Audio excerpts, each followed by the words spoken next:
conduct of Muslims as they develop a strong sense of God's presence and knowledge. Second part is how Muslims of today should behave. What should be the behavior of the Muslims of today? What is the importance of this theme? Oneness of Allah, Tawheed. So the Muslims of today must have the belief, absolute belief in unity and oneness of Allah. They should not give any attribute of Allah to any other person, whether they are the prophets or any human or any other thing. So the Muslims of today should conduct Tawheed clearly. They must develop a strong sense of God's presence and knowledge. All the messengers of Allah prescribe divine unity to their people. The Quran says that He said, O my people, worship Allah, ye have no other God but Him. Is everything clear to you about these two passages, boys? This is the second or third time that we are revising these passages. I think now there must be no difficulty in understanding. Passage 6 is Surah Al-Fatiha. There are 7 ayats in this surah.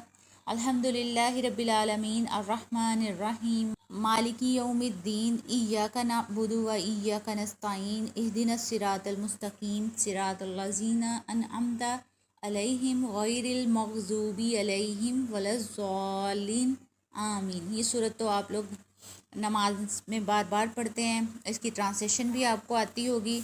In the name of Allah, most gracious, most merciful. Praise be to Allah, the cherisher and sustainer of the words. Most gracious, most merciful, master of the day of the judgment. Ye we worship and ye we seek aid. Show us the straight path, the way of those whom you have given your grace, not those who earn your anger, nor those who go astray. Surah Fatiha is mentioned in the Quran as the 7 repeated verses because it is repeated several times in the course of the 5 daily prayers. The main theme of this surah, as we have to discuss our passage under the heading of the theme, and A part is to describe the main theme better. B part is the importance of these themes in a Muslim life. So the main theme of this surah, Surah Al-Fatiha, ayat 1 to 7, is that all praise is due only for Allah, and He is the only creator, sustainer and the guardian of the entire universe.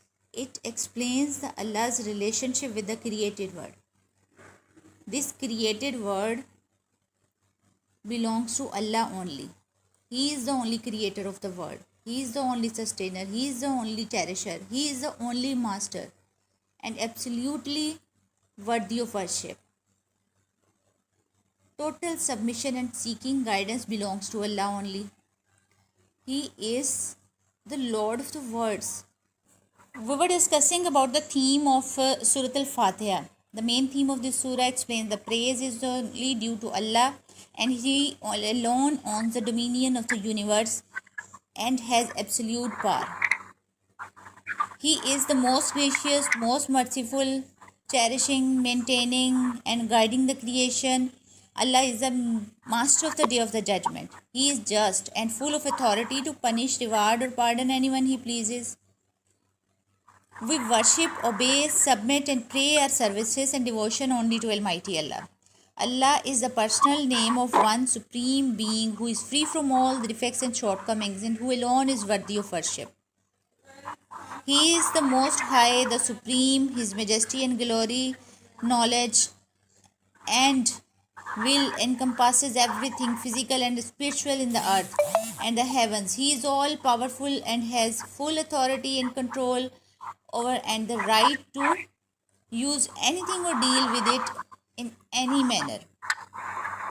Guidance for the right path and His favor to help us in avoiding the path of those who have been led astray and will be the loser in their life. Now, if we discuss about its importance in the life of the Muslim beings. So, Muslims should encompass nothing of the knowledge of Allah except what He permits to be known to them. Muslims should know that people encompass nothing of the knowledge of Allah except what He permits to them. The Muslims of the today must beseech the guidance from Allah Almighty only for the true salvation and happiness in both the worlds.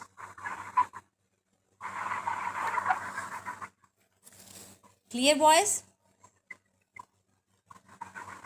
So, Muslims should also develop the qualities of kindness and caring others, because these are the attributes of Allah and we should follow the attributes of Allah. We should develop the qualities of kindness and caring others. We should treat everyone kindly without any distinction of class, race and religion. This passage inspires the Muslims to worship Allah by following the righteous track of the pious people and invoke God's mercy, as it is stated that He has inscribed for Himself the role of mercy. So finally, this surah declares the God is also just.